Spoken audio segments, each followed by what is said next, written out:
Desayunos informativos de Europa Press Andalucía.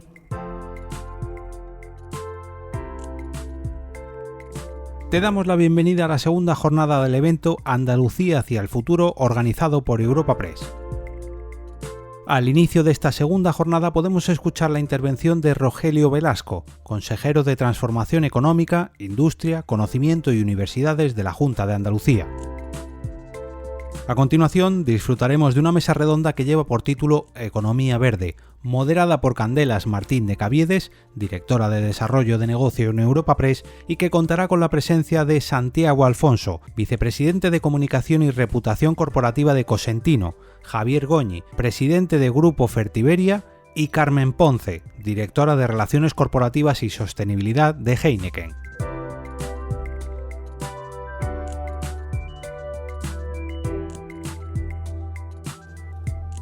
Bueno, buenos días a todos. En primer lugar, por supuesto, agradecer a Europa Press la oportunidad que me brinda para dirigirme a ustedes y a todos aquellos que nos siguen telemáticamente para hablar de algunas de las cuestiones fundamentales que afectan a la economía europea, a la economía española en particular y a la andaluza también en estos momentos y previsiblemente cómo van a evolucionar las cosas yendo adelante en el tiempo.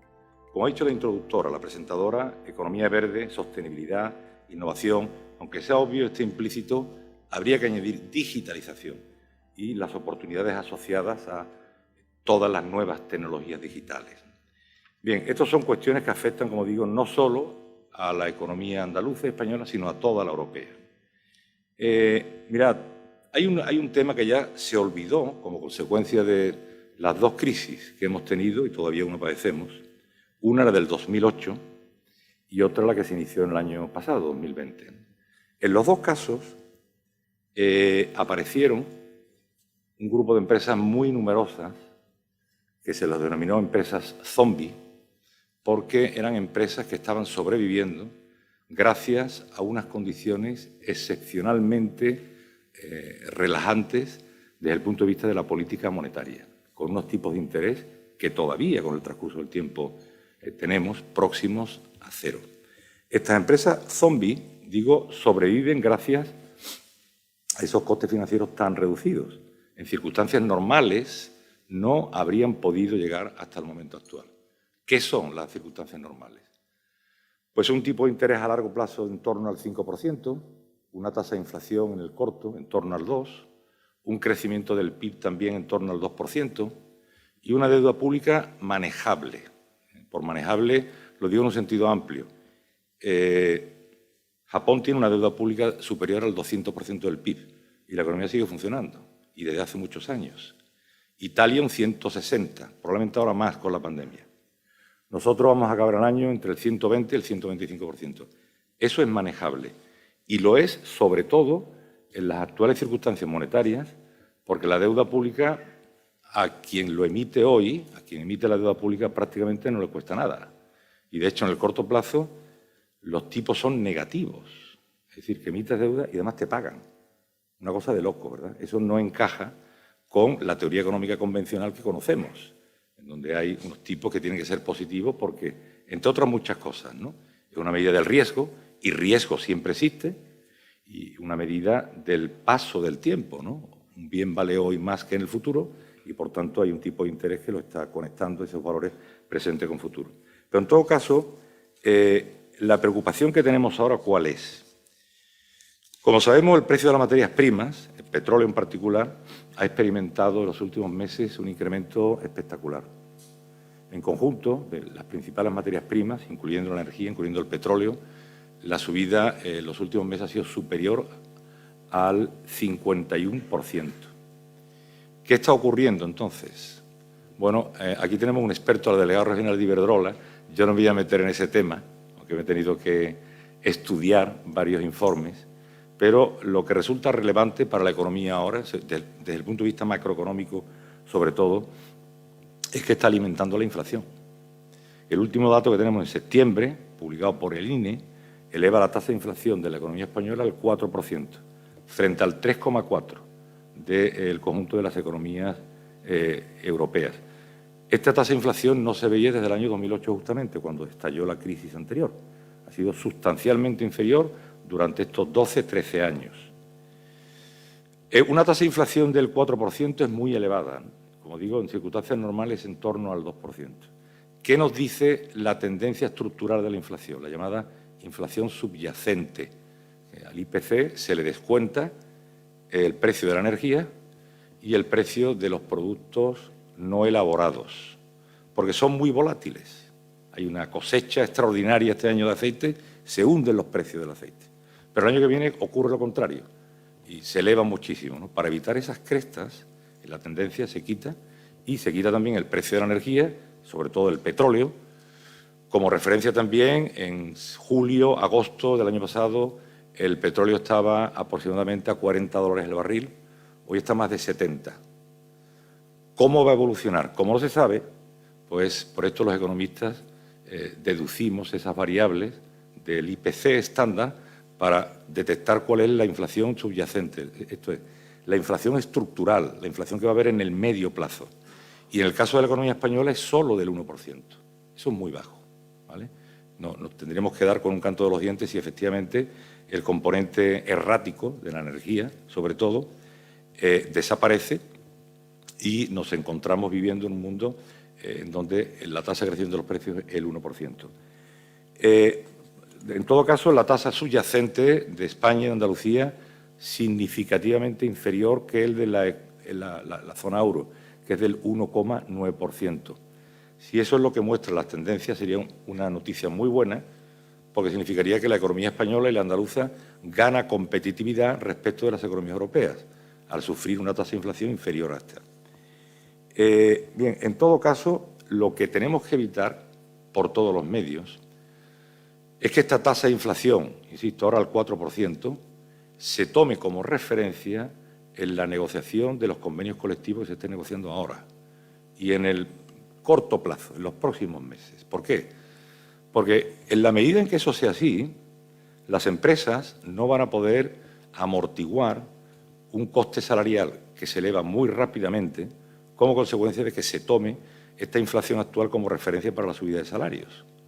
Las empresas tienen capacidad para absorber ese incremento de coste, pero no inmediatamente. Y lo tienen porque las empresas, sobre todo las grandes, medianas y grandes, continuamente están haciendo crecer la productividad y, por tanto, reducen costes, introduciendo típicamente nuevas tecnologías y mejor formación de los empleados. Esto, insisto, en el muy corto plazo no es posible hacerlo. En consecuencia, ¿en qué situación se encuentran las empresas? Unos salarios que suben como consecuencia de que se ha tomado como referencia esa inflación tan alta. Las empresas no tienen capacidad para repercutir al 100% esa subida de precios, esa subida de salario en subida de precios y, en consecuencia, hay una falta de capacidad de las empresas para contener los costes y los precios de los productos que venden. ¿Qué ocurre? Pues se vuelve a alimentar la inflación, precios más elevados, se toma como referencia en un nuevo convenio colectivo, vuelven a subir los salarios, vuelven a subir los costes empresariales, vuelven a subir los precios. En un bucle diabólico que, si no se le pone freno, no tiene fin. ¿Cuáles son las medidas de política que típicamente se aplican en estas circunstancias? La política fiscal, reduciendo el gasto público y o elevando impuestos, y más típicamente una política monetaria que, si ahora es ultra expansiva, con tipos a corto plazo negativos, se elevan los tipos de interés por parte del Banco Central, en el caso de Europa, el Banco Central Europeo, en el de Estados Unidos, la Reserva Federal, suben los tipos de interés para frenar la actividad económica, por tanto, para contener primero y después reducir precios, y de esa manera que vuelva la macroeconomía a una situación de normalidad.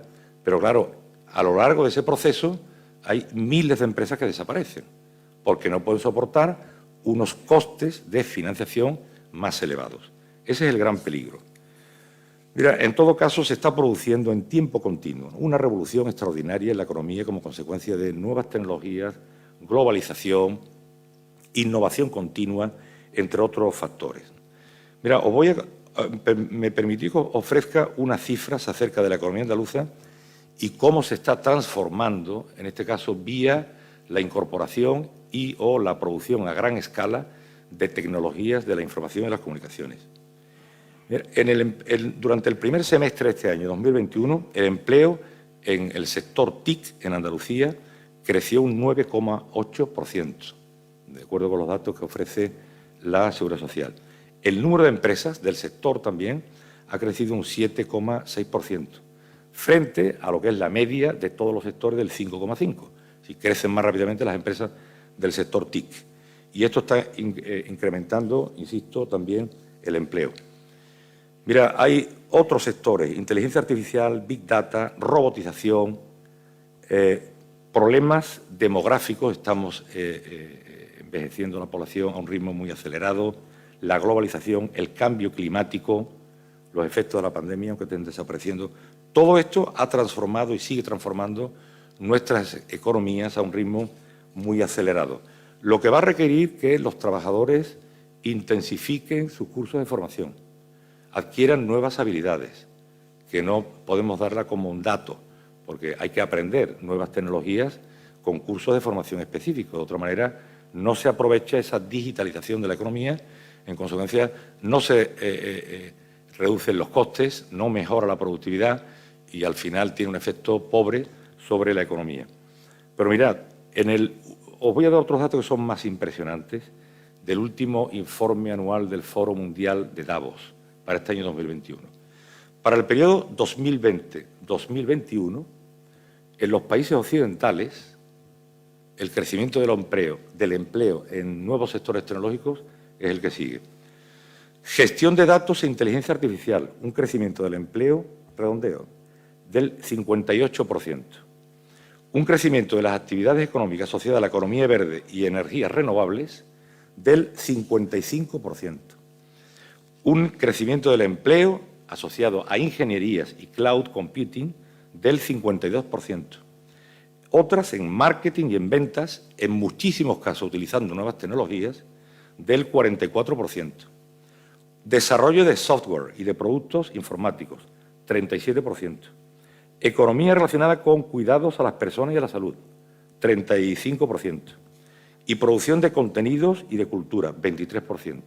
Hay otros, ciberseguridad, encriptado, inteligencia artificial, que está arrasando, aplicándose a todos los procesos productivos, entretenimiento digital, robots industriales, drones, realidad aumentada y realidad virtual, tecnologías de verificación distribuida, el blockchain, o impresión 3D. Esto es una eclosión de nuevas tecnologías impresionantes.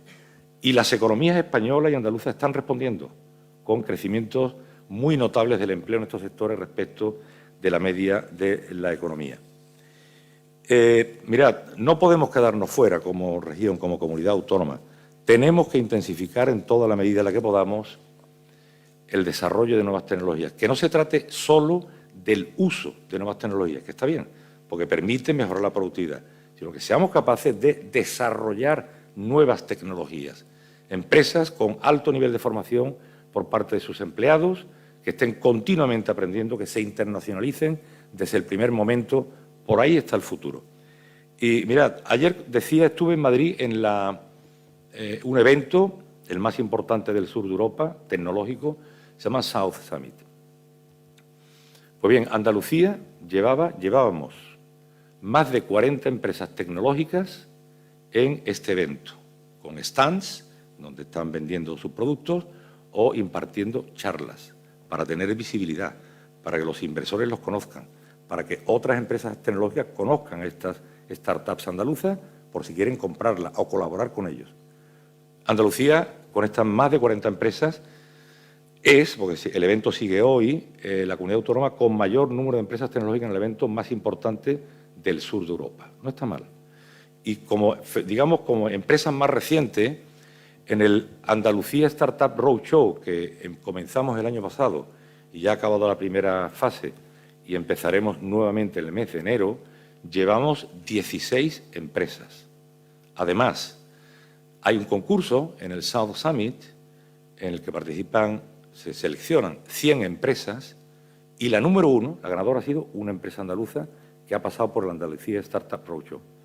Poco antes de empezar las charlas y tomando un café comentaba con algunos de los presentes que esto empieza a funcionar, que no son solo políticas que después no se evalúan, las políticas, pues requieren información cuantitativa, datos, requiere un trabajo académico de investigación. y es costoso, en tiempo sobre todo, y bueno, tantas políticas que se quedan ahí por ahí y no se hace una evaluación, pero la evaluación está aquí. Si son la que ha ganado y la comunidad autónoma que más empresas tecnológicas está llevando, significa que muy mal no debemos estar haciéndolo. Esto anima. Bien, si me permitís, en el mapa del plan de emprendimiento, algunas cosas son conocidas, otras no, me gustaría también aportaros la información.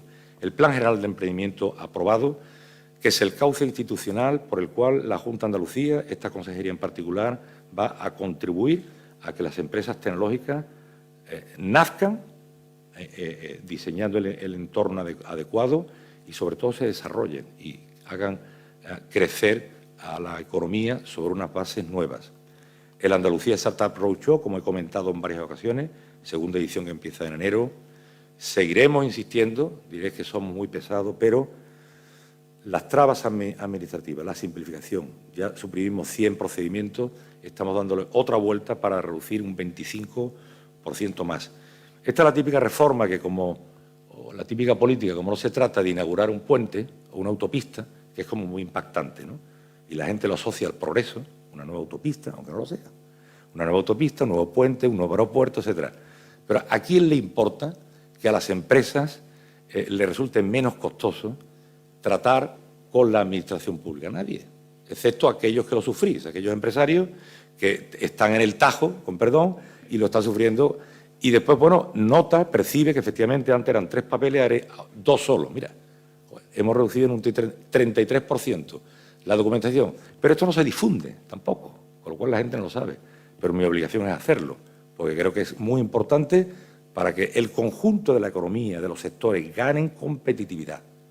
Porque se puede ganar mucha competitividad con nuevas tecnologías, reduciendo costes, llegando a los clientes más fácilmente, muchas cosas. Pero que se dilapide completamente esa ganancia de productividad a base de más trámites burocráticos, más documentos, más requisitos, certificados, verificaciones, qué sé yo. Es una especie de nightmare, una pesadilla, ¿verdad? Bien, además de esta iniciativa del roadshow, la simplificación, creamos, como sabéis también, la mayoría, 3 fondos de capital riesgo, en total un volumen de inversión de 50 millones. Ya tenemos 3 operaciones por parte de estos fondos de capital riesgo por importe de 5 millones de euros y hay otras 3 que se están analizando por valor también de unos 5 millones de euros. Hemos empezado hace muy poco tiempo, prácticamente en verano, con lo cual significa que estos gestores de los 3 fondos de capital riesgo son gestores privados, es un tema muy especializado en donde la administración pública no tenemos competencias, no tenemos conocimiento, pero denota que son gente profesional y que se están moviendo a fondo para poder desplegar esos 50 millones de euros en distintas startups andaluzas. Bien, otros datos que me parece que también contribuyen a que podamos afirmar que la economía andaluza está creciendo y está creciendo mejor. Por ejemplo, la creación de empresas o las exportaciones o la inversión extranjera. En el primer semestre de este año, la inversión en el conjunto de España fue de 7.250 millones, de Andalucía 400, algo más del 6%. Puede parecer poco, pero es la tercera comunidad autónoma en recepción de inversión extranjera, después de Madrid y de Cataluña, que están a una distancia enorme, por delante de Valencia o del País Vasco, no está mal. Y en relación con las exportaciones, el mes de julio, crecimiento interanual del 38%. Más significativo es el acumulado desde enero hasta julio de este año. El conjunto de exportaciones, 19.700 millones. Esto es un 18,2% más que la mitad de año del pasado año 2020. Hemos superado ya, en términos de exportaciones de bienes, la marca que conseguimos en el año 2019, que fue la más alta de la historia. Y, en consecuencia, este crecimiento durante los 6 primeros meses del año corriente, es el mayor también de toda la historia de la economía andaluza. También la creación de autónomos. En el último año se han creado 16.929 puestos nuevos de autónomos. Sobre lo que tengo que advertir una cosa. En el corto plazo, muchas de las personas que se han quedado en el desempleo, está muy bien que se busquen la vida individualmente, que vuelvan al mercado de trabajo como autónomos, ¿vale? Mucho mejor eso que estar desempleado. Ahora bien, en el largo plazo, una economía que sea ambiciosa, que sea sólida, competitiva, que tenga aspiraciones de competir con los mejores, con Francia, con Alemania, no puede basar su mercado de trabajo en los autónomos. Permitidme un ejemplo. Una economía A, que tiene una sola empresa, con 1.000 trabajadores. Una economía B, no hay ninguna empresa, hay 1.000 autónomos. Visto desde fuera, puedes pensar, bueno, son parecidas, ¿no? Las dos tienen 1.000 empleados, solo que una trabaja para una empresa, la otra para sí misma, estas 1.000 personas. ¿Cuál de las dos economías crece más? Por supuesto, la primera. Es la que tiene posibilidades de escalar, de introducir nuevas tecnologías, de ganar competitividad, de reducir costes, etcétera, etcétera, frente a esa economía de 1.000 autónomos. Los autónomos pueden hacer lo que pueden hacer, son personas individuales, no pueden escalar tecnológicamente y en cuanto al scope, el alcance de sus negocios, ¿no? En absoluto. Pero, insisto, en el corto plazo, inmediatamente, es una buena noticia. Solo ya para acabar, algunas de las incógnitas que están todavía pendientes de ser aclaradas. ¿Cómo va a acabar finalmente los ERTES? Soy optimista porque, con datos del mes de septiembre, la economía andaluza tiene en torno a los 30.000 personas todavía en ERTE. Pero es que eso es un 10% de los ERTES que había en marzo-abril del año pasado. O sea, se ha reducido en un 90%. La economía andaluza lo ha hecho algo mejor que la española, pero también un orden de magnitud para España parecido. De manera que soy optimista. Es cuestión que transcurra el tiempo y que al final se acabe como muy tarde el 31 de marzo del año que viene. Es decir, no podemos estar hasta el infinito con ERTES, porque es que la economía no lo aguanta. Entonces la gente hay reestructuraciones de empresas, de reasignaciones de autónomos de un sector a otro. Ese es el camino, pero no que la Hacienda Central continúe con un desembolso permanente de ayuda, ¿no? En fin, acabar solamente con la tasa de crecimiento de la economía andaluza. Seguimos previendo para este año una horquilla de entre el 6,5 y el 7%. Revisaremos, si es necesario, en su momento, en las próximas semanas, la tasa de crecimiento para el año, ¿no? Hemos estado con uno fijo del 7%, pero estos acontecimientos que os he comentado hace un momento acerca del precio de las materias primas y otros, como son los cuellos de botella, desde el punto de vista productivo y desde el punto de vista de la logística y de la distribución, que está afectando negativamente a muchos sectores a nivel mundial, están socavando los fundamentos de este crecimiento tan sólido, tan robusto que estamos teniendo.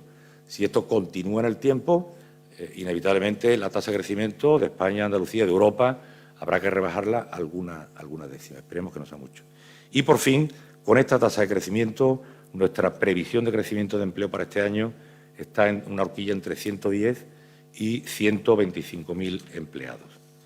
Y nada más, me siento optimista, un optimismo moderado, esperando que las materias primas y la energía y la logística no representen un cuello de botella demasiado fuerte y que, en consecuencia, el próximo año podamos recuperar el nivel de Producto Interior Bruto que teníamos a finales del año 2019. Muchas gracias.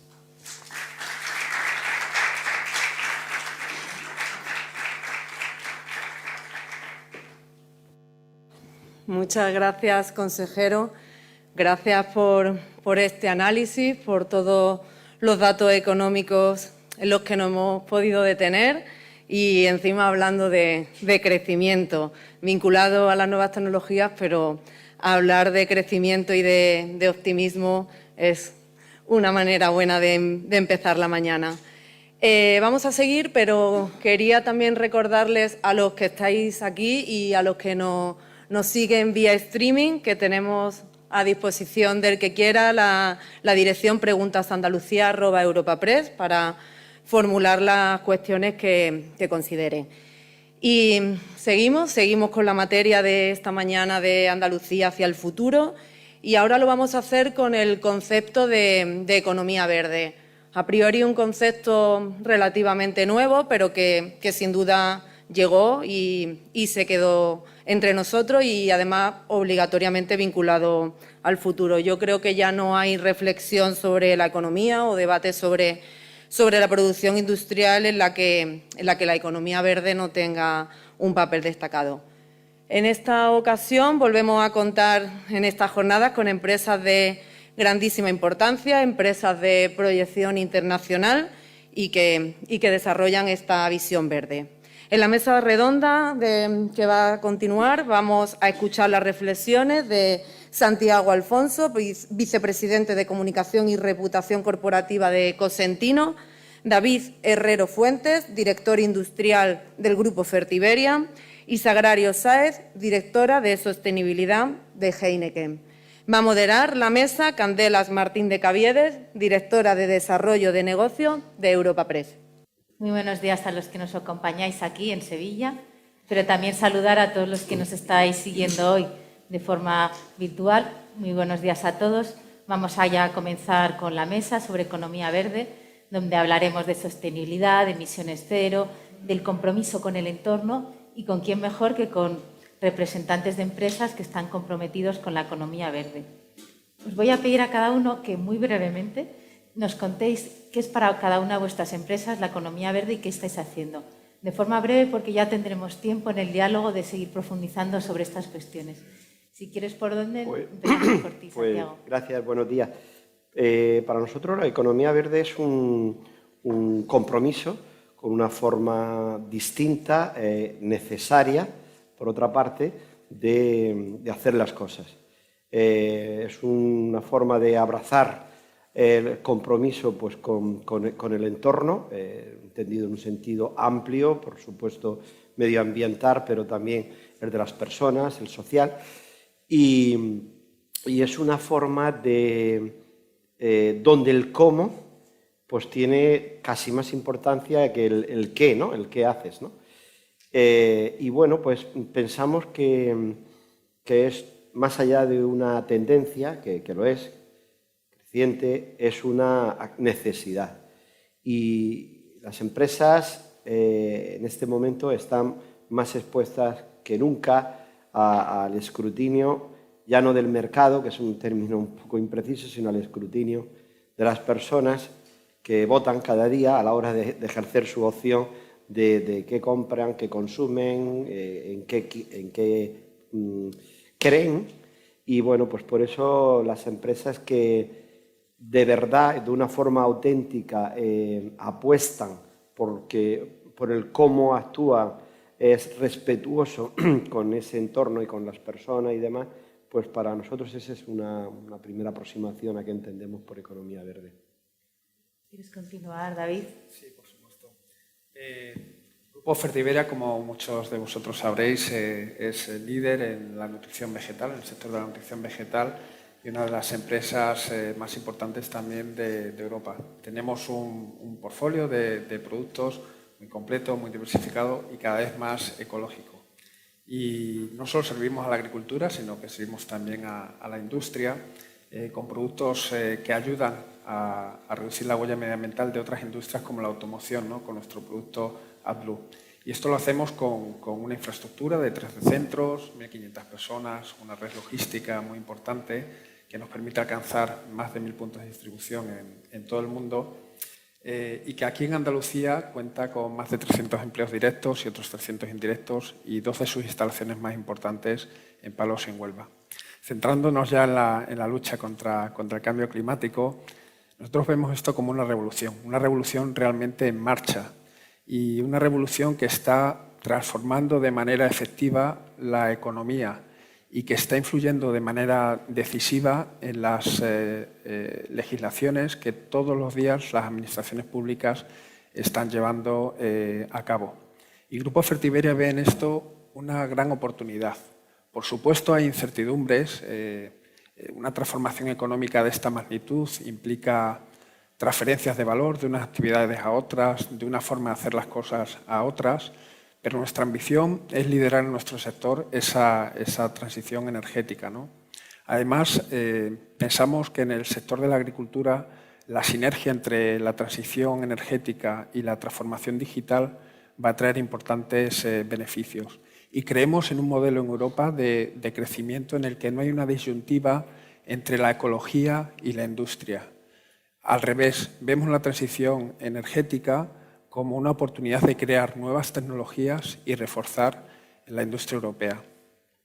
En Grupo Fertiberia no partimos de cero en este sentido. La transición energética viene un poco a sancionar, a validar nuestra estrategia de nuestro pasado inmediato. Y hace unos años, hace una década más o menos, hicimos una primera hoja de ruta que tenía un doble objetivo. Por un lado, reducir progresivamente nuestras emisiones de gases de efecto invernadero.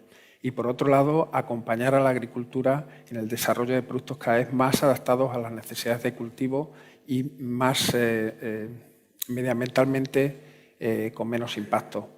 Y además lo hicimos en una región como esta, como Andalucía, que cuenta con una de las agriculturas más tecnificadas y diversificadas del mundo y la tercera en extensión de hectáreas en fertirrigación, solo por detrás de China y de India. Y el desarrollo de estos productos lo hemos hecho aquí a unos metros, en el campus de la Universidad de Sevilla, en nuestro Centro de Tecnologías Agroambientales.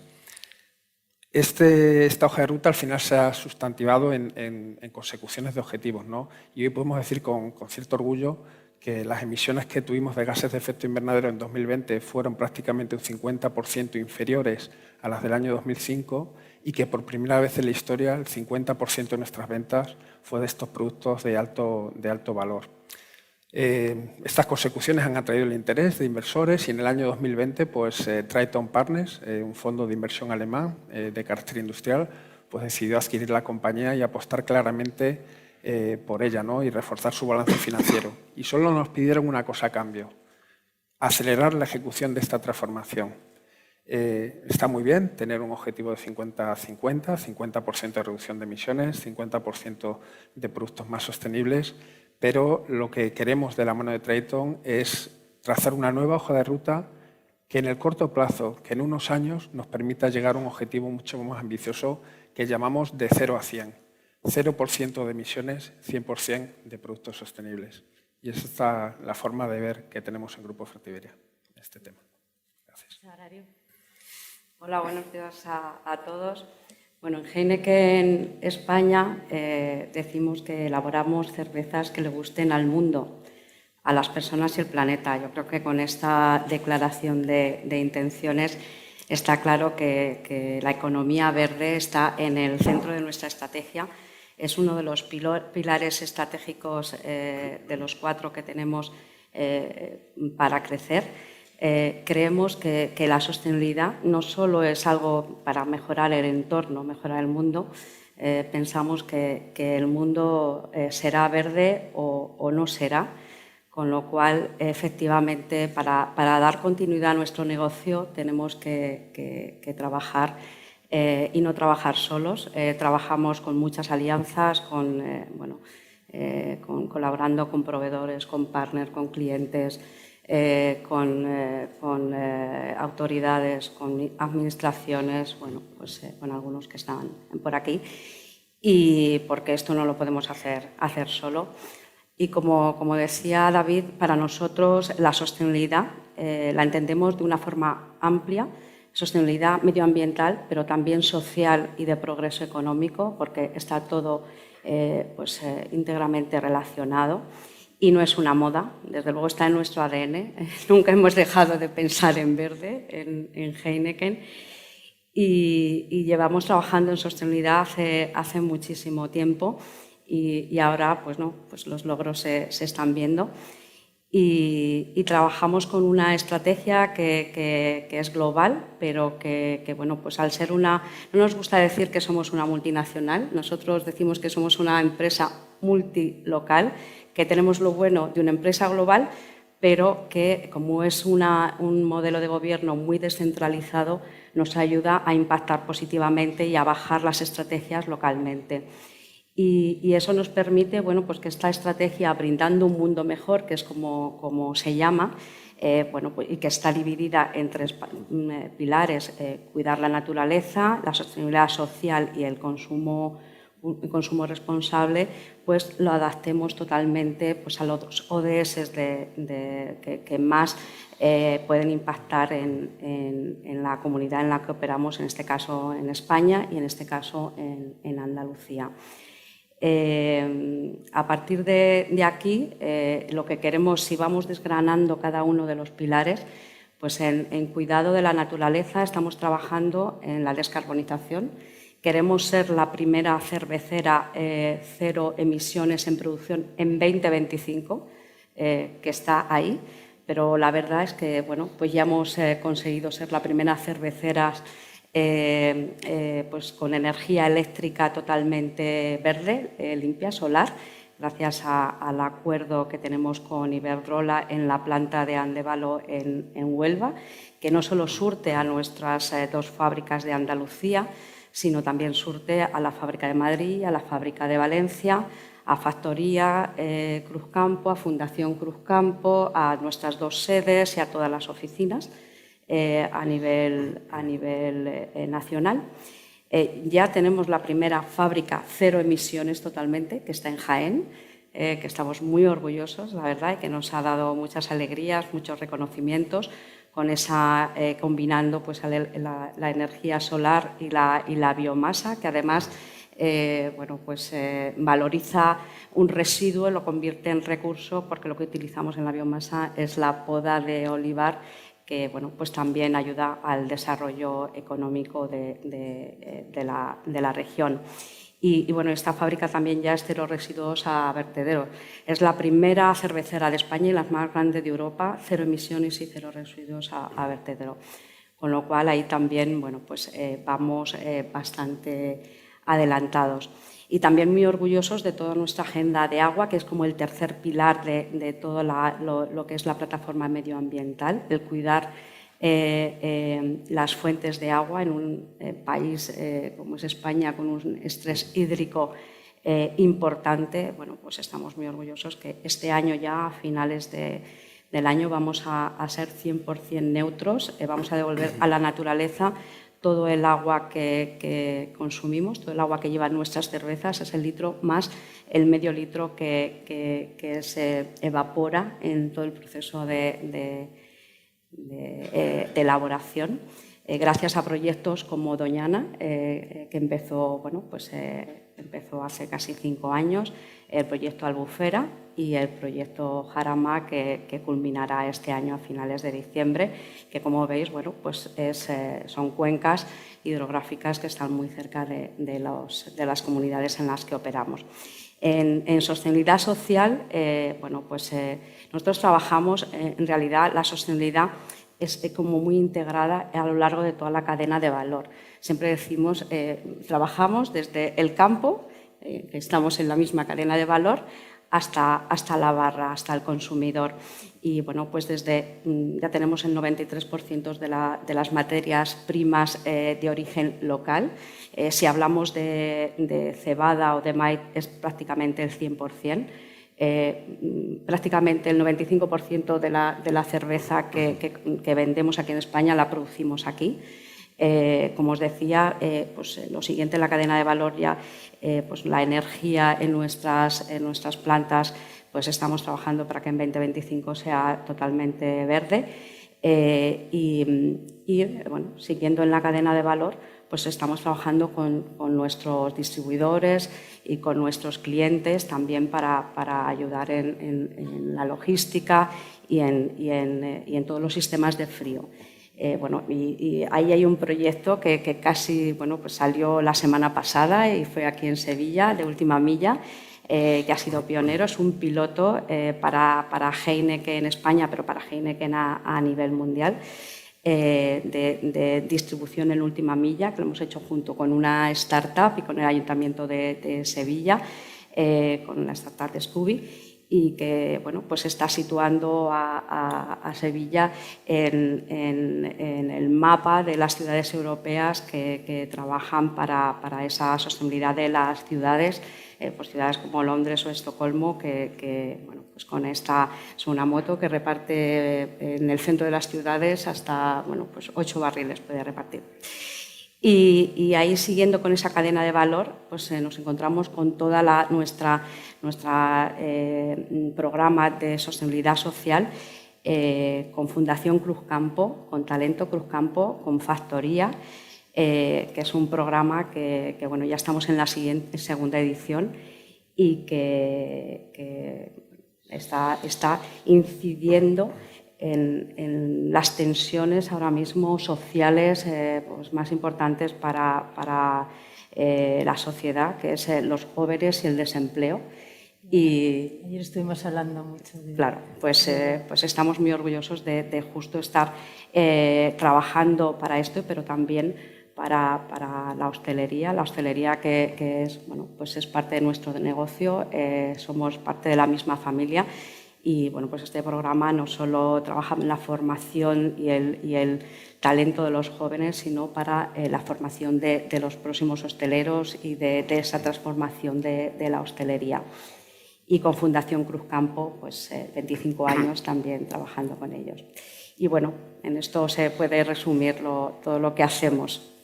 Nos habéis contado los tres por dónde va vuestro compromiso, pero yo quería preguntaros a ti, Santiago, ¿es rentable ser verde? ¿Cómo lo estáis viendo?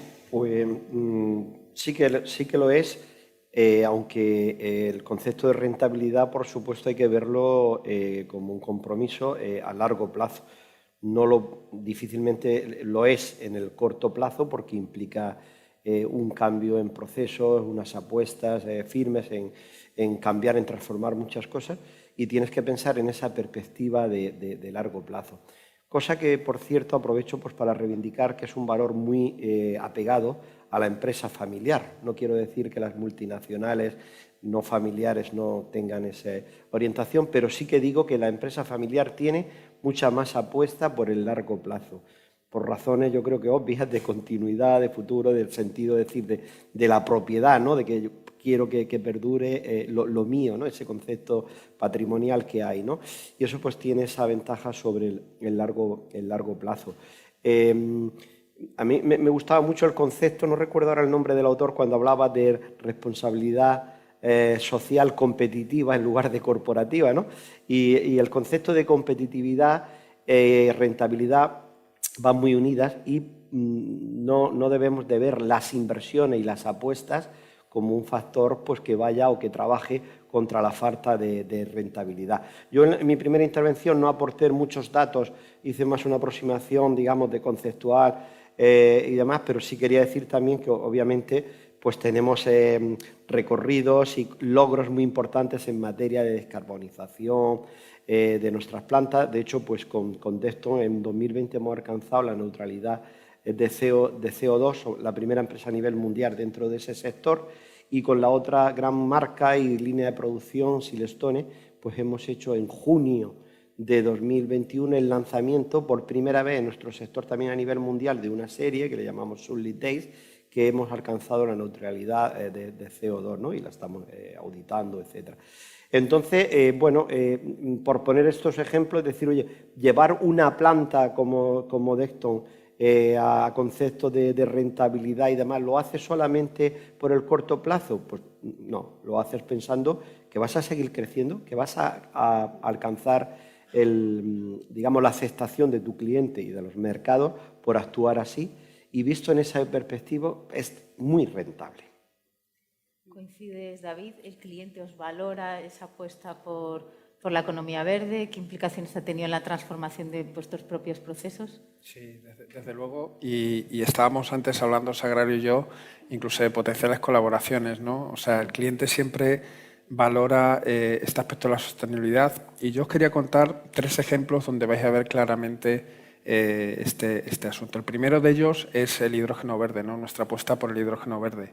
Tenemos una alianza con Iberdrola para sustituir nuestro actual consumo de gas natural por ese hidrógeno verde. Y para poneros en contexto, en el mundo se fabrican cada año 75 millones de toneladas de hidrógeno que van destinadas fundamentalmente al refino y a la industria química y esencialmente a la industria de fertilizantes.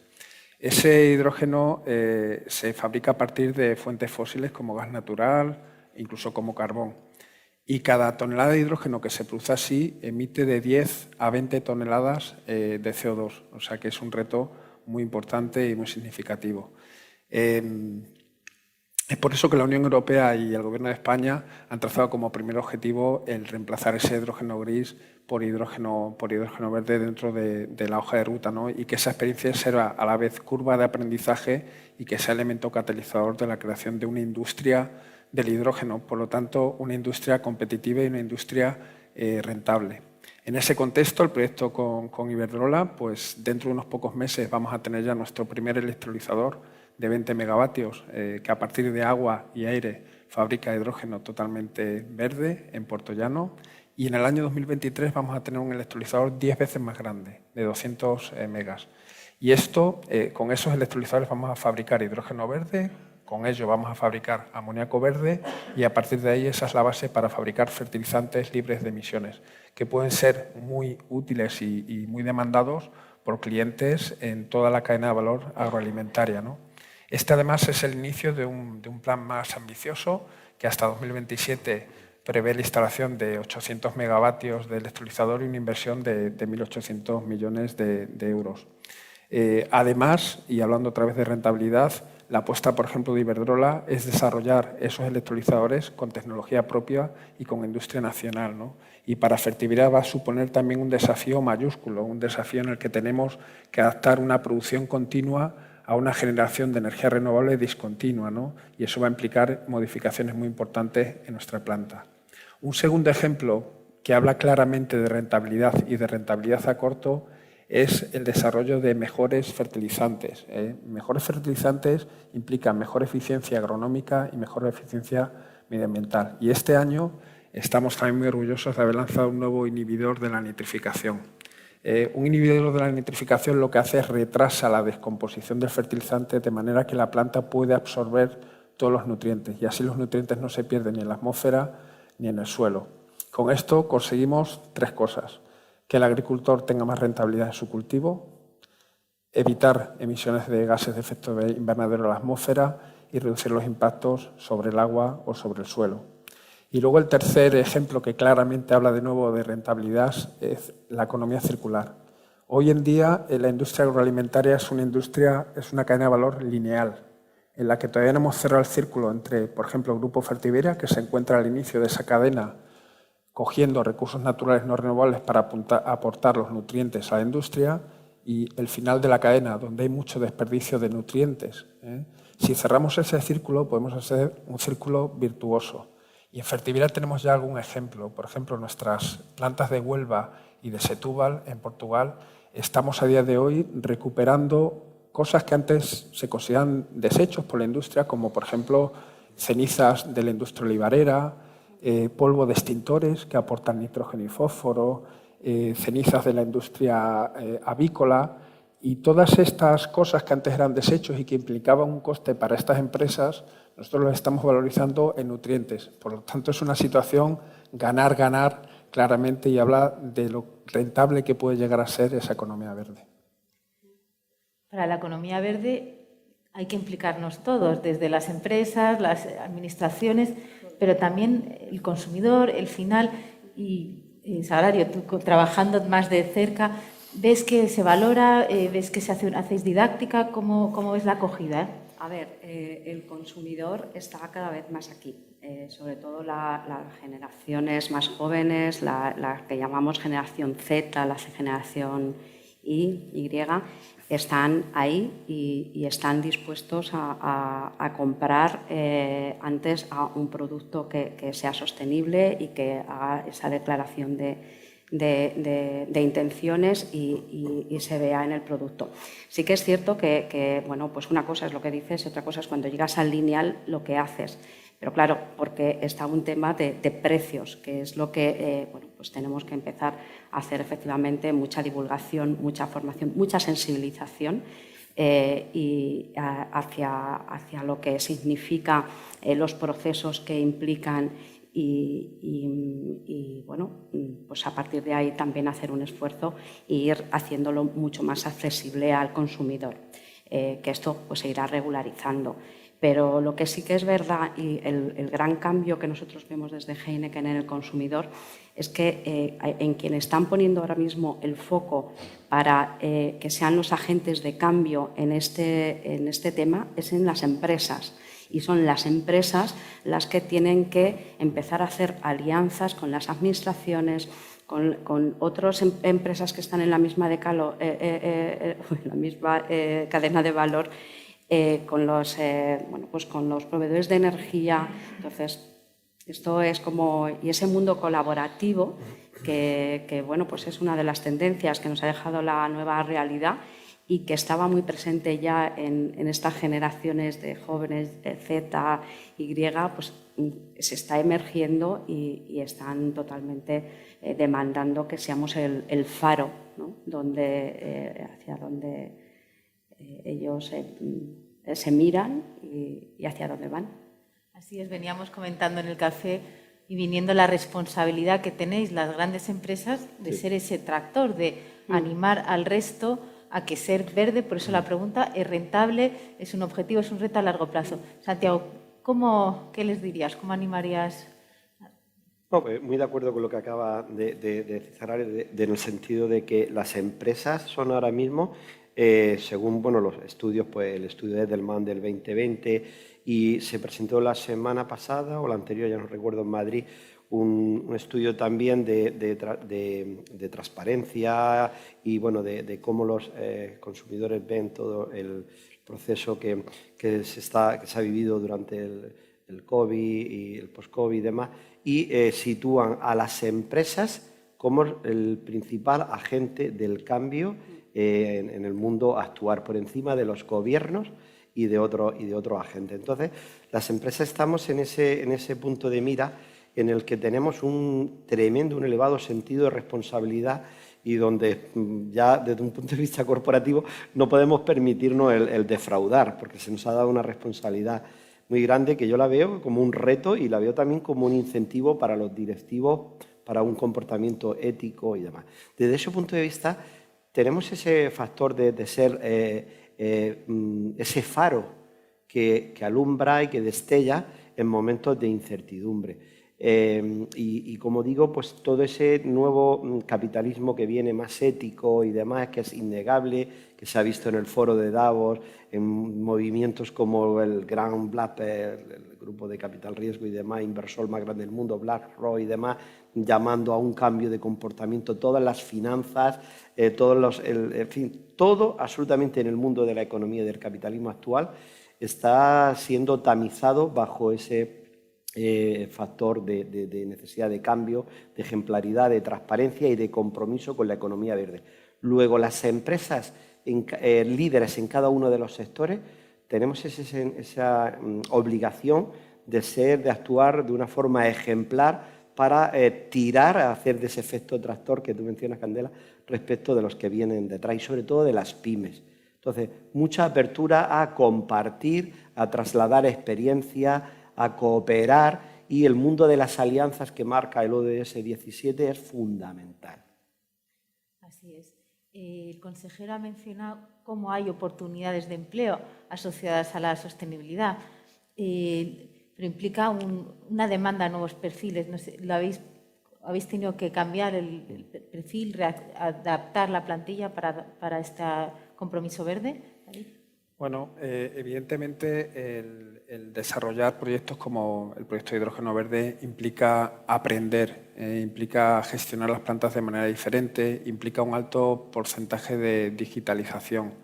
Evidentemente, nosotros somos una empresa industrial, contamos con bastantes ingenieros e ingenieras y tenemos ya un componente técnico importante, pero sí que estamos haciendo adquisición de talento de personas que nos vienen a reforzar esas áreas especialmente de digitalización, de investigación, de innovación.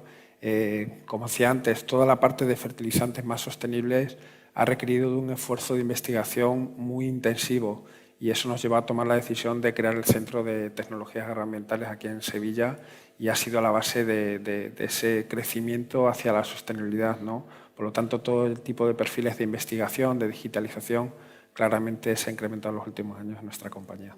¿Cómo se ha tenido que transformar Heineken? Bueno, pues Heineken nos pasa un poco igual que en Fertiberia. Al tener 4 centros de producción, pues tenemos también muchos ingenieros, muchas ingenieras. La verdad que muchas ingenieras y lo que hemos tenido es que pues, ponernos los objetivos, constituirnos como Green Tribu, que es como nos llamamos, y estamos casi 80 personas, bueno, pues muy multifuncional. Pues nos hemos formado, también pues aquí tenemos la suerte de tirar de esa parte global que tenemos y bueno, pues efectivamente nos hemos transformado, pero dentro de la compañía, porque ya estaba el talento. Según Mercado Talento, somos la primera empresa andaluza en atraer talento, con lo cual, pero sí con formación y sobre todo pues creando esa comunidad. Y lo que hemos descubierto es que cuando trabajas por un objetivo común, está la motivación que bueno, pues, se genera ese caldo de cultivo para además ir mucho más deprisa y bueno, pues encontrar alianzas dentro de la compañía, que es muy importante, todos tener la misma mentalidad y desde luego fuera. Este compromiso verde es algo que trasciende a Andalucía, España, es europeo. Y, de hecho, un 37% de los fondos europeos van con esta etiqueta, con la transformación verde. Santiago, ¿hay oportunidades aquí para las empresas? Sin lugar a duda. Es decir, que el horizonte que marca, pero además en el corto plazo, todo digamos, lo que queda bajo el paraguas de Next Generation, pues dar oportunidades a pymes y a grandes empresas para reorientar su oferta de producto en ese sentido.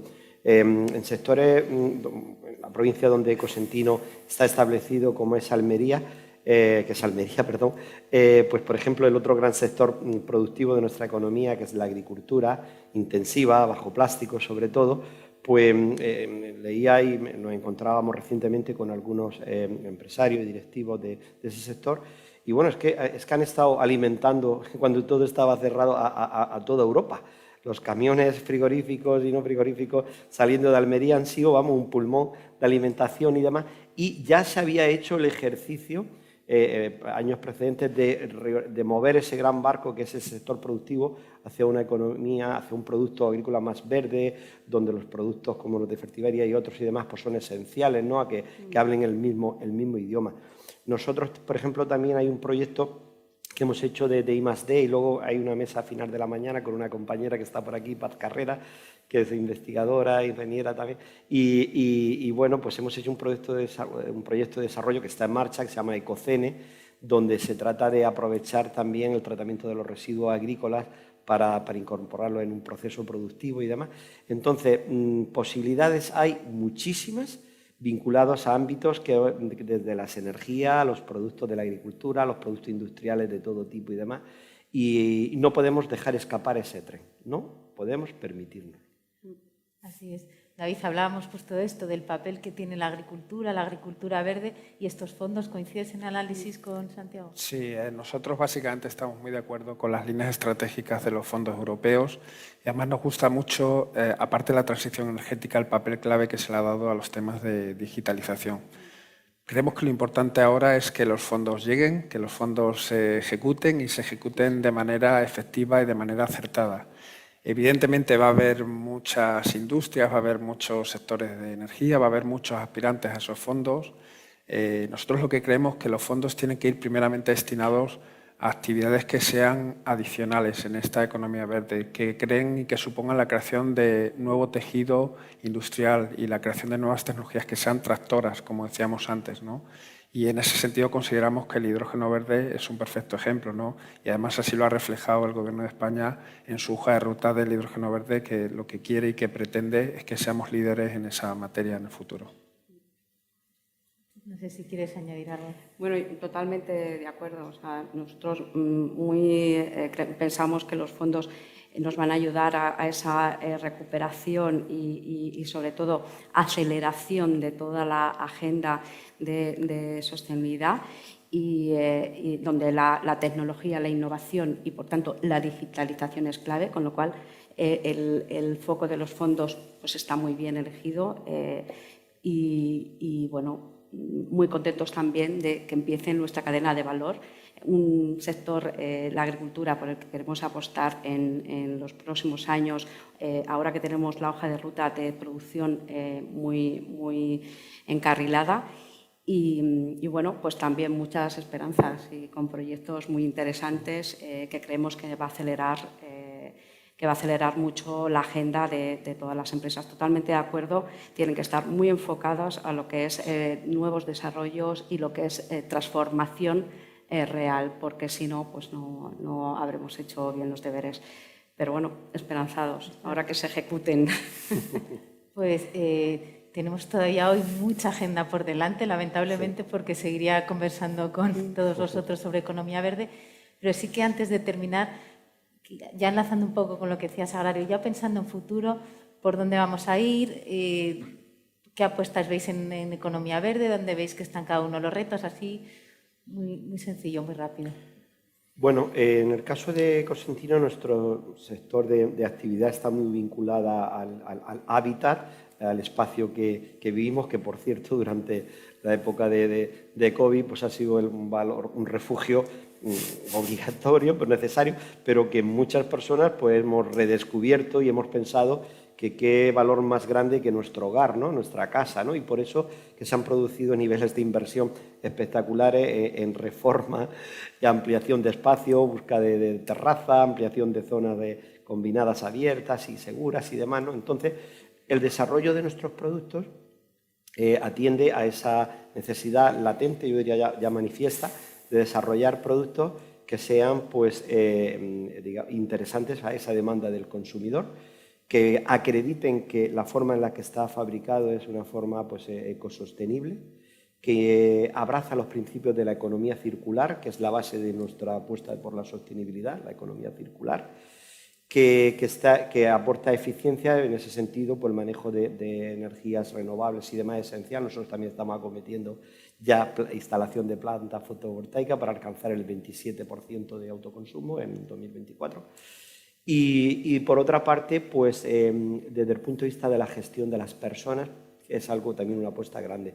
Estamos en más de 37 países con empleados, ya somos 5.300 personas. Entonces, la gestión de la diversidad, el abrazar de verdad los principios de la igualdad de género, de la meritocracia, de poner fuera de juego cualquier tema o situación que vaya contra los derechos humanos, es algo bueno, que no puede estar a ninguna empresa le pueden sacar los colores porque esté en ningún país ni en su cadena de valor pues fuera de ese código. Sí, a ver, yo creo que los retos de la agricultura verde. Sí, los retos ya los hemos dicho. Quizás remarcar lo importante que es, porque al final producir 1 kilo de hidrógeno verde es a día de hoy más caro que producir un kilo de hidrógeno convencional y por lo tanto tenemos un reto en la transición, ¿no? Y yo veo fundamental lo que comentaba antes Sagrario, hacer alianzas a lo largo de toda la cadena de valor, trabajar en transparencia y en trazabilidad de productos, de manera que el consumidor final pueda tomar una decisión informada, ¿no? Y luego acompañar a nivel europeo de políticas fiscales que permitan que las empresas ejecuten esa transición sin morir en el intento, ¿no? Es decir, nosotros estamos embarcados en plena transición, estamos comprometidos, pero nosotros seguimos siendo una industria que depende de muchas cosas, como precios de energía, como costes de emisión, etcétera, etcétera, y se debe facilitar que esa transición se ejecute con éxito con las medidas adecuadas. Por lo tanto, los fondos Next Generation son clave, una política regulatoria es clave, las alianzas en la cadena de valor son claves y un sistema de certificación de trazabilidad a lo largo de toda la cadena de valor es clave para que los consumidores finales, que son los que al final van a transformar, no lo olvidemos, estas industrias, tomen esas decisiones informadas. Ahora dijiste muy bien que el futuro será verde o no será. ¿Cómo vislumbras ese futuro? Bueno, nosotros la verdad que con mucha esperanza, porque cuando ves una hoja de ruta marcada y que los hitos se van cumpliendo, dices, oye, trabajando en ello pues, y con mucha ambición y con alianzas podemos conseguirlo. Lo hemos ido comentando.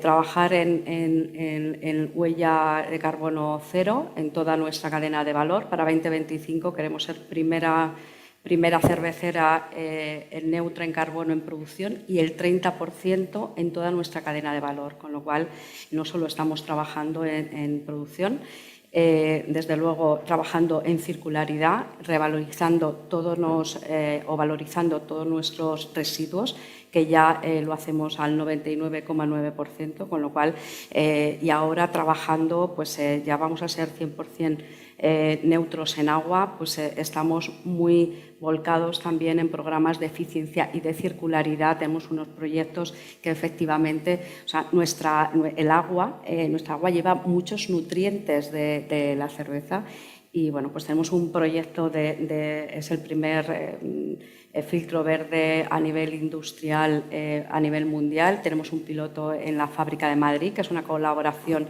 una tesis doctoral, es una colaboración, otra vez apoyando al talento joven, una colaboración conjunto con el grupo Eulen y CSIC y Comunidad de Madrid. Y ha pasado del laboratorio ya a campo. Y es increíble porque efectivamente lo que hace es como una depuración natural, que las raíces van haciendo esa depuración natural, quedándose con esos nutrientes y pasando limpio al acuífero. Pues esto es circularidad, esto es cerrar el círculo y en esto estamos trabajando. Y por supuesto, vamos a seguir apoyando a todas las comunidades en las que operamos. Hoy estamos en Andalucía. Yo creo que por todos los proyectos que tenemos en sostenibilidad medioambiental y social, pues Andalucía para nosotros es muy importante. Todo se inicia aquí. Queremos poner a Andalucía en el mundo. Y, como decía el consejero, pues lo estamos consiguiendo con proyectos muy pioneros. Seguiremos apoyando el talento joven, transformación de la hostelería y por supuesto, pues, combatir el desempleo. Y muy esperanzadas en esta casa que pensamos en verde. Pues nada, con estas ilusiones, con estos compromisos, también con estos retos y estos caminos que todavía queda por transitar. Muchos. Damos por finalizada esta mesa. Muchas gracias a todos. Muchas gracias a vosotros por la invitación.